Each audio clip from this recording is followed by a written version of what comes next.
हे दोस्तों, मेरे इस चैनल में आपका स्वागत है। हम बात कर रहे थे राजस्थानी शैली की, और राजस्थानी शैली में भी मेवाड़ शैली की। मेवाड़ शैली में जब उदय सिंह जी ने उदयपुर बसाया था, और उसके बाद उन्हें मुगल काल के जो राजा थे वो निरंतर उनके ऊपर आक्रमण कर रहे थे, और उन्हें भी उदयपुर को छोड़ना पड़ा था। जब अकबर ने आक्रमण किया था, और हिस्ट्री में हम पढ़ चुके हैं अकबर और महाराणा प्रताप जी का कई बार का युद्ध, तो उन्होंने चावंड को अपनी राजधानी, उदयपुर को छोड़कर चावंड को अपनी राजधानी बना लिया था।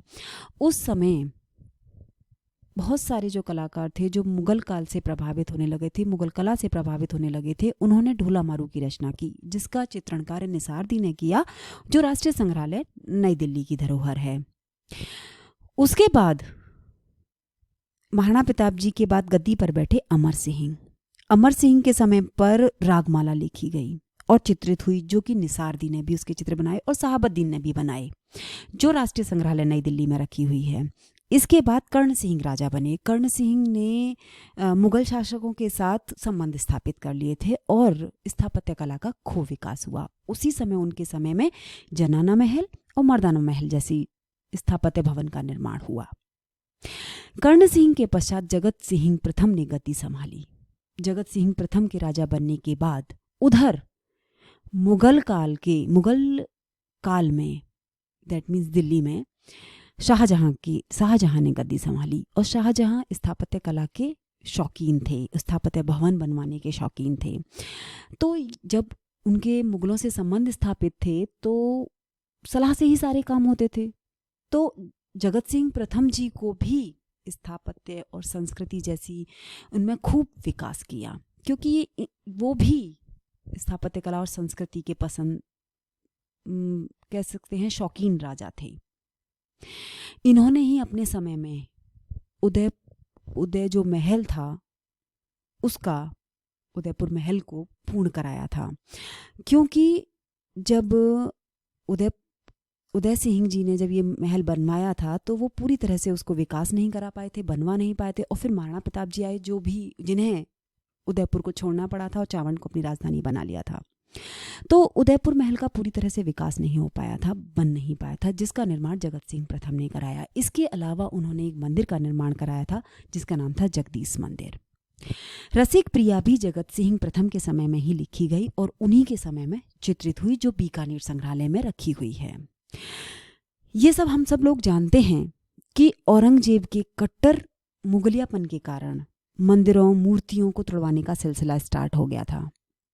उसी समय श्रीनाथ जी, दैट मीन्स कृष्ण जी, जिनको हम अगर पिक्चर देखते हैं तो हमें श्री कृष्ण जी ही याद आते हैं। तो उसी श्रीनाथ जी की मूर्ति को बचाने के लिए, जो कि गोवर्धन पर्वत के मंदिर में रखी हुई थी, और उसके जो पुजारी, उसके जो कर्ता धर्ता, उसके जो स्वामी थे वो दामोदर जी थे। वो और अपने चाचा के साथ, गोविंदो के साथ मिलकर कई जगह उस मूर्ति को बचाने के लिए गए, आश्रय लेने के लिए गए, जैसे किशनगढ़, कोटा, बूंदी जैसे कई जगह गए। लेकिन औरंगजेब की वजह से, उनके डर की वजह से किसी ने उन्हें आश्रय नहीं दिया और उस मूर्ति को स्थापित नहीं करने दिया। तब मेवाड़ के राजा राज सिंह, जो कि जय सिंह प्रथम के उत्तराधिकारी थे, इसी वजह से राज सिंह और औरंगजेब में कटुता आ गई थी, उनके संबंधों में कटुता आ गई थी, सिर्फ श्रीनाथ जी की मूर्ति को ही लेकर। तब उन्होंने ही इस मूर्ति को सिंघाड़ गांव में स्थापित करवाया। तभी से इस गांव का नाम श्रीनाथ पड़ गया। श्रीनाथ जी की मूर्ति अगर हम देखते हैं तो वो श्री कृष्ण जी की ही मूर्ति लगती है, और उसमें वहाँ जब श्रीनाथ जी गांव में चित्रण कार्य पिछवई पर किया जाता था, वहाँ बहुत सारे ऐसे चित्रकार थे जो पिछवई पर चित्रण कार्य करते थे। अब सवाल उठता है कि पिछवई क्या है? पिछवई का अर्थ होता है पीछे का पर्दा, यानी श्रीनाथ जी की मूर्ति के पीछे का पर्दा पिछवई कहलाता है। इसमें श्री कृष्ण जी की मूर्ति से संबंधित, यानी उनकी बाल लीलाओं से, उनकी लीलाओं से संबंधित चित्र बना करते थे, जो वहाँ के चित्रकार खूब मन से बनाया करते थे। आगे बात करते हैं मेवाड़ के चित्रकारों के बारे में। मेवाड़ के चित्रकार कि जैसे कि निसार दी रहे हैं, निसार दी ने चावंड में ढोला मारू और रागमाला पर चित्रण कार्य किया था। ये हम बात करते हैं। यही मुझे एक चीज़ याद आती है कि अगर ढोला मारू की रचना चावंड ना लिख के मेवाड़ शैली आए तो आप मेवाड़ शैली पर ही टिक लगाइएगा। रागमाला का चित्रण कार्य साहबुद्दीन ने भी किया है, जो राष्ट्रीय संग्रहालय नई दिल्ली में रखी हुई है। रीज़न था क्योंकि कुछ चित्र, जैसे इतिहास होता है, इतिहास को कुछ लोग चेंज भी अपने हिसाब से करवाते थे, तो उसमें कुछ चित्र ऐड ऑन करा दिए थे। जो जगत सिंह और राज सिंह जो थे, उन्होंने अपने हिसाब से उसमें कुछ चित्रण कार्य और बढ़वा दिया था, जिससे उसका चित्रण कार्य शाहबुद्दीन के हाथों से हुआ। इसीलिए रागमाला पर भी चित्रणकार, ढोला मारू पर भी चित्रणकार साहबुद्दीन ने भी किया है। साहबुद्दीन को ही पूरी राजस्थानी शैली का संस्थापक यानी कर्ता धर्ता कहा जाता है। साहबुद्दीन ने जगत सिंह और राज सिंह के संरक्षण में भी चित्रण कार्य किया है। इसके अलावा उन्होंने भगवत गीता, भगवत पुराण पर भी चित्रण कार्य किया है।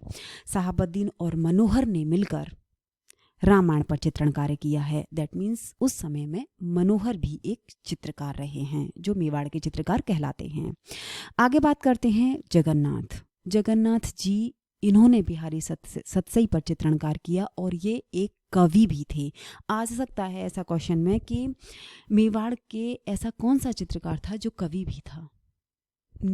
स्पेशली नेट के लोगों के लिए आ सकता है, क्योंकि वो थोड़ा सा डीपली आता है। तो जगन्नाथ जी एक ऐसे चित्रकार थे जिन्होंने बिहारी सतसई पर चित्रण कार्य किया और जो एक कवि भी थे। आगे बात करते हैं चोखा के बारे में। चोखा नारी चित्रण में माहिर थे, लेकिन ये बौनी आकृति यानी छोटी स्त्रियों की छोटी आकृति ही चित्रित किया करते थे। इनका एक राष्ट्रीय संग्रहालय नई दिल्ली में मैंने चित्र देखा था, अमर सिंह हुक्का पीते हुए। ये एक इनके द्वारा चित्र है बनाया हुआ। आगे बात करते हैं मेवाड़ शैली की विशेषताओं के बारे में। मेवाड़ शैली में हालांकि राजस्थानी शैली की जो विशेषताएं हैं वही मेवाड़ शैली की भी विशेषताएं हैं, और इनके बारे में मैं पहले भी बात कर चुकी हूँ, लेकिन आज मैंने कुछ चीज़ें ऐड ऑन की हैं इसमें, उनके बारे में बात करते हैं। जैसे रंग हैं, ये सब हम सब जानते हैं कि मेवाड़ शैली में चटक रंगों का प्रयोग हुआ। इसके अलावा वहाँ कुछ वानस्पतिक रंगों का, रासायनिक रंगों का, खनिज रंगों का प्रयोग हुआ। जैसे नील महावर वानस्पति रंग थे, गेरू, हिरोजी, रामरज खनिज रंग थे, सिंदूर, प्योडी ये रासायनिक रंगों का वहाँ प्रयोग किया जाता था। दूसरा आता है हाशिया। चित्रों में एज वी नो दैट कि चित्र वहाँ बनते थे, वो हाशिए उनके सादा बनाए जाते थे। लेकिन यहाँ मैं आपको एक चीज़ अंतर बताती हूँ। मुगल शैली में जो चित्र के जो हाशिए बनाए जाते थे वो बेल बूटे वगैरह उन पर बनाए जाते थे और उसी हिसाब से उनमें रंग भरा जाता था। लेकिन मेवाड़ शैली में जो हाशिए बनाए जाते थे वो सादा बनाए जाते थे और उनमें लाल, नीले, पीले ऐसे रंग भरे जाते थे, जिन्हें हम आजकल पोतना बोल देते हैं। एक तरह से क्या रंग पोत दिया है, डार्क कलर कर दिया है। तो यही कलर मुगल उस समय मेवाड़ शैली में भरे जाते थे, यानी सपाट रंग भरे जाते थे, सिंपल लैंग्वेज में मैं बोलूँ तो। आगे बात करते हैं पशु पक्षी के बारे में। पशु पक्षी जो मेवाड़ शैली में चित्रित हुए वो अभ्रंश शैली से मिलते जुलते थे। ये हम जानते हैं कि अभ्रंश शैली का जो विकास हुआ है या उद्भव हुआ है वो अभ्रंश शैली से मुगल शैली का उद्भव हुआ है। क्योंकि अब आपको मैं याद दिला दूं कि अभ्रंश शैली में जो पशु पक्षियों का चित्रण कार्य हुआ था उसमें सुनहरे रंग का प्रयोग किया गया था। तो यहाँ भी मेवाड़ शैली में पशु पक्षियों का जो चित्रण कार्य हुआ है वो सुनहरे रंगों से हुआ है। मेवाड़ शैली के चित्रकारों ने पशु पक्षियों की आत्मा को खुद की आत्मा फील करके चित्रण कार्य किया है, उसको इतना भावना से दर्शाया है कि जैसे ये हमारी आत्मा है इनके अंदर, ऐसा फील करके बनाया है। आगे हम बात करते हैं वेशभूषा के बारे में। मेवाड़, जैसे मुझे वेशभूषा के बारे में बात तो नहीं करनी चाहिए, सभी जानते हैं राजस्थान की वेशभूषा कैसी है, तो मेवाड़ शैली की वेशभूषा कैसी होगी। उनमें जैसे हम फिल्मों में भी देखते हैं, हम घूमने भी जाते हैं तब भी वहाँ हमने देखा है कि वहाँ पुरुष जो होते हैं वो घेरदार उनका जो होता है वो, और नीचे जो पजामा होता है वो भी काफ़ी घेरदार होता है। कमर में वो पटका बांधते हैं। लेडीज़ जो होते हैं वो पारदर्शी ओढ़नी होती है उनकी, जैसे हमारी चुनरी होती है, तो इसी तरह की उनकी ओढ़नी, वो भी चुनरी ही है। घाघरा, चोली वगैरह कलरफुल कपड़े वो पहनती हैं। अब मुझे यहाँ याद आता है कि आज से लगभग 15 साल पहले की बात है, जब मैं राजस्थान के अलवर ज़िले में जॉब करती थी, तब की बात है ये। मैंने वहाँ प्रॉपर वेशभूषा में लोगों को देखा था। जब मैं उनसे मिलने के लिए लोकगीत वगैरह जब होते थे तो उनके यहाँ मैं जैसे चली जाती थी, उनकी वेशभूषा, उनके गाने सुनने के लिए तब मैं जाती थी। तब मैंने उस समय पे देखा था वो पारंपरिक वेशभूषा में आते थे और बहुत अच्छे लगते थे। डांस भी उनका अलग होता था, मतलब खो जाते थे वो। तो ये आज से लगभग 15 साल पहले की बात है, जब मैं वहाँ रह के मैंने उनको फील किया था, देखा था। तो अब तो बहुत चेंज हो गया होगा। इसके बाद परिप्रेक्ष आता है। सॉरी, मैं यहाँ लिखना भूल गई हूँ, थोड़ा टाइप करना भूल गई हूँ। मैं यहाँ आपको अभी बता देती हूँ परिप्रेक्ष्य होता क्या है। एक्चुअली 2 आयामी सतह पर 3 आयामी यानी त्रिआयामी वस्तुओं का प्रतिनिधित्व करना परिप्रेक्ष्य के अंतर्गत आता है। दैट मीन्स चौड़ाई, ऊंचाई और गहराई के संबंध में स्थिति का सही ज्ञान होना परिप्रेक्ष्य के अंतर्गत आता है। अब मैं यहाँ मेवाड़ शैली की बात कर रही थी, तो उसमें परिप्रेक्ष्य का प्रयोग कैसे हुआ है। वहाँ जो मुख्य घटना है उसको तो मध्य में दिखाया है, और बाकी जो घटना हैं, जो उनकी गौड़ घटनाएं बोली जाती हैं, उनको इधर उधर दर्शा दिया गया है। तो यहाँ परिप्रेक्ष्य का ऐसे प्रयोग हुआ है। आगे बात करते हैं नाथद्वारा के बारे में।